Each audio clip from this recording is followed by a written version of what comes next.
Hello and welcome. This is a weekly creative writing video workshop for teenagers and their families. This is the fourth video in the series, though you don't have to do them in order. This week we're going to be looking at poems by W.B. Yeats and by current poet Penelope Shuttle, and we're going to be thinking and writing about what's going on in the world right now, the changes, big and small, that are happening in all our lives, and about loving the world back to normal. If you like these workshops, please do give us a thumbs up by clicking on the like button and by subscribing to this channel to keep up to date with what's going on. I'm Rachel Plummer. I'm a poet and educator based in Edinburgh in Scotland, and I run creative writing workshops for children and for teenagers at the Scottish Poetry Library. Since the lockdown has been happening, I've been running my workshops online for free for anybody who might benefit from them. You don't need anything special to take part, just something to write with. This workshop should take about 40 minutes to an hour to complete, but feel free to pause, repeat, or skip bits as you like. So, each week we start with a warm-up. This week, we're going to be thinking especially about how things are different from normal just now, and about what normal even means. So for our warm-up, I'd like you to make a list of 5 things that are different from normal about your life right now, and 5 things that are the same. So pause the video to make your 2 lists, then come back.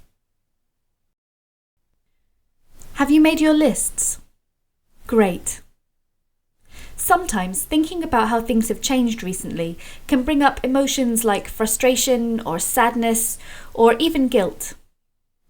Maybe you really miss seeing your friends, or maybe you're honestly enjoying getting a bit of a break from the stresses of everyday life. Perhaps you're worried about someone right now, or frightened. Maybe what you're feeling is a little bit of everything. It's really normal to have these feelings, though I know that doesn't necessarily make it easier. As we carry on with our writing session, remember you can pause and take a break if you need it, or even skip bits of the workshop. You can even step away entirely and come back another day, or move on to the next workshop in the series. However you're feeling, you're not alone, so if you're finding things overwhelming, try to find someone you trust to talk to about it. For me, when I'm dealing with these big feelings about the lockdown, I like to turn to my writing. Sometimes just getting something out of my brain and onto paper makes a difference to how I feel about it. I also find a lot of comfort in reading some of my favourite stories and poems. We're going to start today by looking at a very famous poem indeed. You might well have actually heard of it. It's by a poet called W.B. Yeats, and it's called The Lake Isle of Innisfree. The Lake Isle of Innisfree was written in 1888, but it's a poem that has spoken to countless people through the years since then. I'm going to share a recording of Yeats himself reading it when he was a much older man. He has a very distinctive way of reading his poems out loud, almost as if they were songs. I will arise and go now and go to Innisfree, and a small cabin build there of clay and wattles made. 9 bean rows will I have there, a hive for the honey bee, and live alone in the bee-loud glade.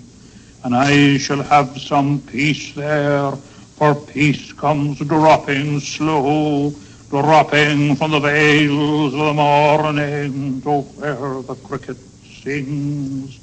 There midnight's all a glimmer, and noon a purple glow, and evening full of the linnet's wings. I will arise and go now, for always night and day I hear lake water lapping with low sounds by the shore, while I stand on the roadway or on the pavements grey. I hear it in the deep heart's core. This is a poem in 3 stanzas, and the stanzas are quatrains, or 4-line rhyming stanzas. And in it, Yeats expresses a desire to leave this city and his normal life and go and live on a beautiful, secluded lake island he knew from his childhood, all by himself. Now that you've heard Yeats read it, pause the video and have a go at reading it out loud yourself. Remember, you don't have to read it like he does. You can read it any way that makes sense to you. You could even try a few different ways. Read the poem again now and then come back. Did reading it for yourself change the way you understood or felt about the poem? I like this poem because it expresses the wish to run away and be somewhere else, somewhere beautiful and peaceful, and it begins with this statement: I will. I will arise and go now. I shall have some peace there. To me, it's a sort of affirmation. For our first exercise, I'd like you to think about what you want to do when life gets back to something more like normal. And I'd like you to write it using I will statements.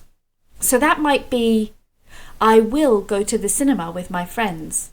Or I will have a birthday party. Or it might be, I will travel to a place I love. Or I will see my family member again. Make this list of I wills into a poem by describing what each thing will be like and how it will make you feel. Remember, this poem can contain anything you like, even impossible things that could never happen. This isn't a plan, it's more of a daydream. Your poem doesn't have to be in the same form or style as Yeats's poem, but by all means have a go at quatrains if you'd really like to. Pause the video to write your poem, then come back. How did you find that? Remember, everything you write helps you to learn more about how to be a writer. If you'd like to share your poem, you can leave a comment below this video or email me at writewithrachel@gmail.com. Or you can share it on social media with the hashtag writingwithrachel. Next, we're going to listen to a poem by Penelope Shuttle.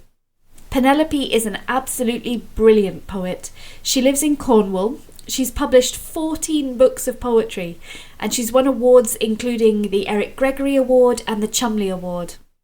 I've included a link in the video description to Penelope's website, where you can find out more about her and about her work, and also where to buy her books. Here is Penelope's poem. It's called In the Kitchen.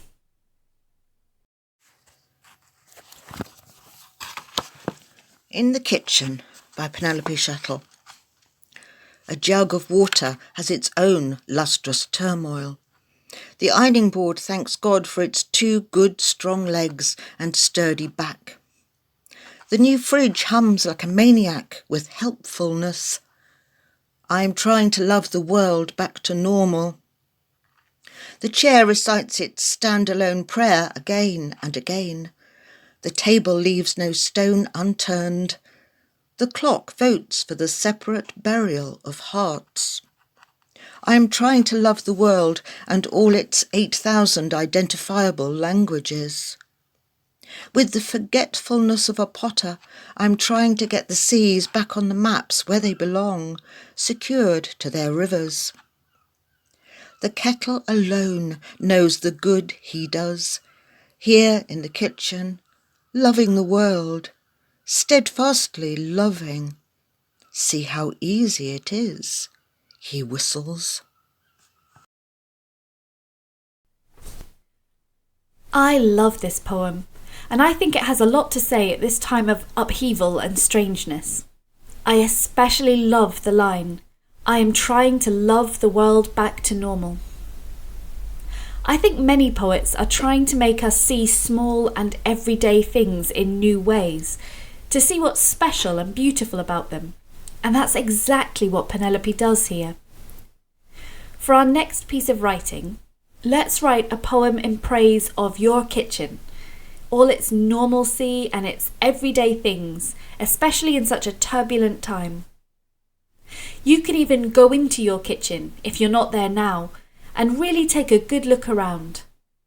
What well-used objects could you write about and praise? What would the oven or the kitchen sink say if it could? Pause the video to write your kitchen poem now.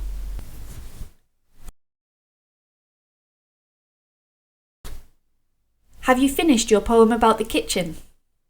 That's brilliant.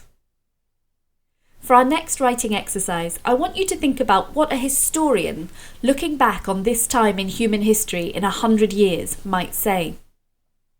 We're going to write an article from the perspective of this imaginary historian, all about what life was like during the lockdown or quarantine. You can take your own life as an example.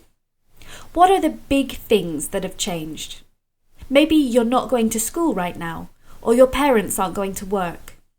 Maybe it's harder to find some groceries in the shops, or you're getting your shopping delivered.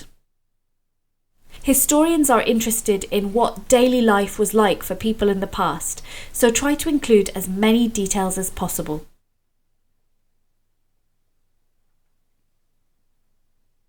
For our last exercise, I'd like you to think about the positive parts of lockdown. We mentioned some of them earlier. Is there anything about being at home that you're enjoying, or any part of life that you think is better right now? Maybe it's that there's less pollution, or that you have less schoolwork, or maybe it's getting to see more of your family. Perhaps you're spending more time in your garden if you have one, or doing creative projects. I'd like you to write a piece about what you hope we can learn from this period of staying at home and what you hope will change about the world and your life when it's over. Press pause to write this and then come back.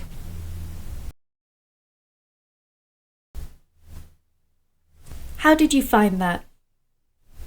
We talked about a lot of big things today in our workshop, so I'd like to repeat that if you're feeling overwhelmed or concerned about anything we brought up today, find a trusted person to talk to about it.